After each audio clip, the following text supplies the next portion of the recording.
number 10. Let's see how we reached here. The game opened with d4, knight f6, c4, c5, d5, and Pragg made the bold choice of playing the Benko gambit here. Wesley went for the slightly offbeat e3 variation. Takes, he's now a pawn up, but after check here bishop b7, you are threatening to pick up the pawn. Bishop d2, a very smart move. You can't take here because queen takes, you have a fork coming on c7, so that's why queen b6. Knight comes out to f3, knight takes pawn, a4, e6, and we join the game at this moment. Wesley now has a few options. One of them is to castle. You can see Praggnanandhaa getting up here. He seems to be very well prepared. His time is 1 hour 32 minutes and 57 seconds, while Wesley has 1 hour 23 minutes. He takes 10 minutes on the clock here and pushes his pawn to e4. I must say this is a risky decision because it is a pawn sacrifice. Pragg remembers his prep, takes the knight on c3. And actually what he's managed to do is make Wesley go for a sharp line. To play for a win against Wesley so with the black pieces might be one of the most tough things in the world of chess. Because Wesley is so strong, so solid, bishop takes e4 taken. Now while black is now a pawn up from being a pawn down in the opening, white's lead in development is very sizable. So castle seems to be a good move here to increase that lead even further, but Wesley goes knight e5. Look at how he's putting pressure on the d7 point with all his pieces here. And Praggnanandhaa comes back. The right way to defend is queen b7. He defends this, also puts pressure onto the g2 pawn. You can still castle here, but then g2 hangs, so instead he goes queen to h5. And Pragg is now down to 1 hour 1 minute, so he did take a lot of time for his previous move. There's a threat to attack here, and Pragg came back with his bishop. He did not like the fact that this diagonal would open up if he pushed his pawn, so bishop g6. Wesley takes the knight. If f takes g6, maybe queen e2 or queen e5 look really good for white. So first an intermezzo, a check, a very important check by the way, because with this you are actually forcing the king to move, unless of course white wants to trade queens, which is perhaps not a very smart idea. He goes king f1 here. And now queen takes g6 is not a good move because of queen f3 hitting the rook, and black is in big trouble. You need your queen here, so he takes back with the f pawn attacking the queen. Queen d1 is a nice move, but queen h3 also makes a lot of sense. The threat is rook e1 followed by queen e6 or rook e6 because of this pin. So Praggnanandhaa goes queen f5. He's trying to somehow trade the queens to his benefit. Take here, this would be really nice position for him. Also after queen f5, now white has to decide where to move the queen. Queen e3 seems like an option which gives white a very nice edge. But Wesley goes queen g3, which is also very natural. He wants to play his queen to c7 and maybe rook to d1. And white pieces do look really nice here. Now let's see what Pragg does next now. Comes back with a glass of water here. And Praggnanandhaa brings his knight out to c6. Not an easy move to make, I must say, because white can take here and spoil your structure. In fact, Wesley goes even queen c7, attacking the knight here on c6, and Pragg goes queen to d5. Putting the queen in the center, taking control of the d file. Wesley now takes the knight on c6.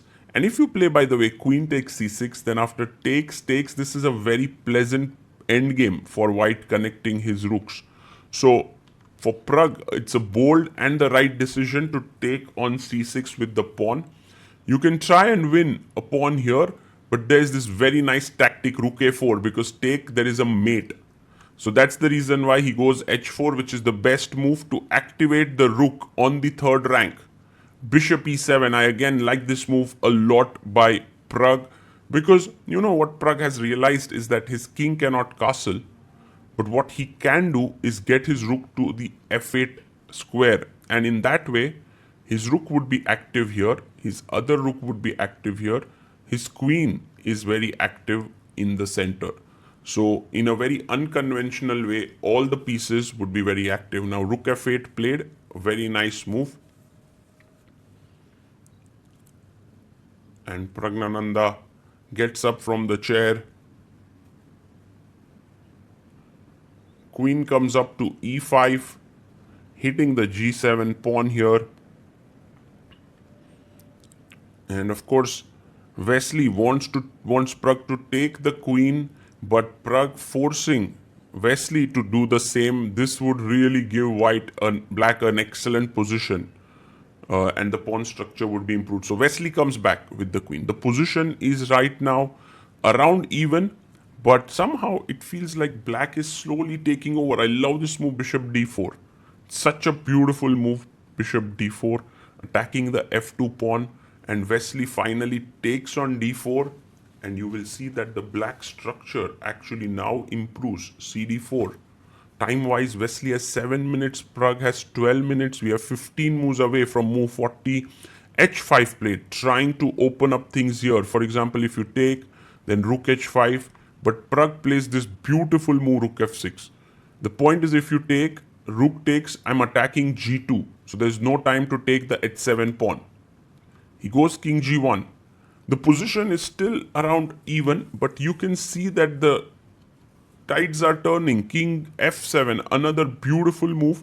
Now trying to bring the rook into the game via f8. He takes the pawn with a check, and Pragg can take back with the rook.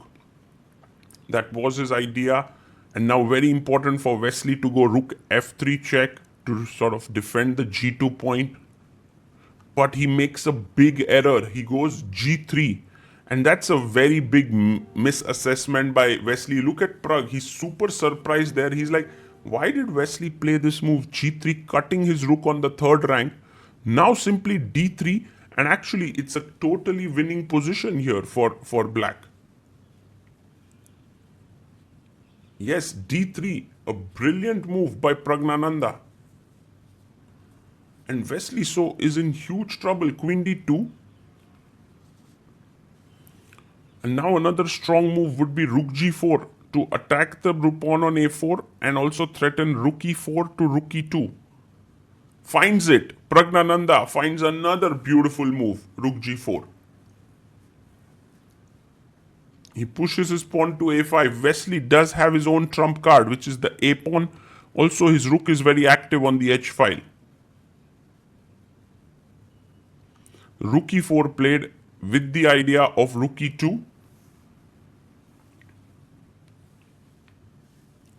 And rook takes h7 taken here. But that's now a big mistake, because now I can go king g8, first safeguarding my king and then preparing rook e2. Yes, king g8 found here. Good move. Wesley actually also under some time stress here. 8 moves to make in 3 minutes. He comes back rook h4, but Pragg also does not have much time. But I think Pragg knows that he's winning totally here. He finds rook e2, the strongest move in the position.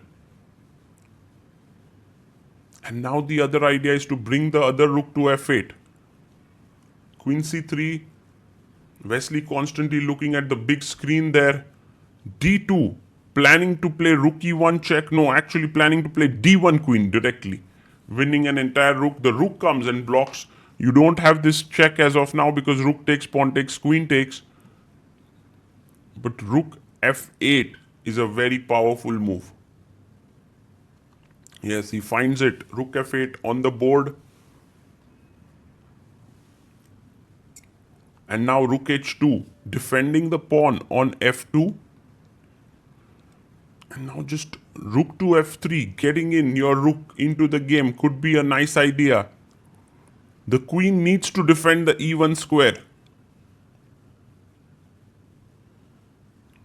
And Praggnanandhaa making use of his time perfectly here to find the winning idea. You can see him completely switched on. He knows that this is winning.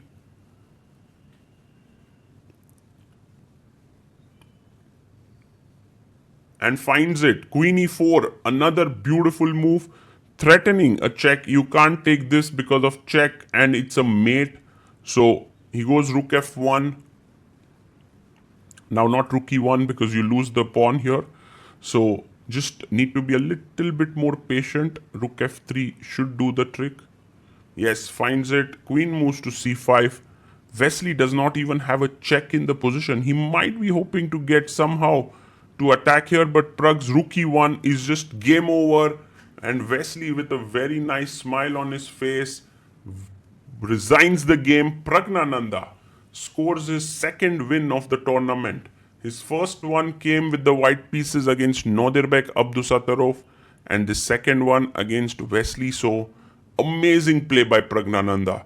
He just played amazing, beautiful chess, taking the risk in the opening, playing the Benko gambit, putting Wesley in an uncomfortable situation where he gave him an opening edge. Wesley had to play ambitiously, and then somehow in the middle game, he completely outplayed his opponent with a series of strong moves.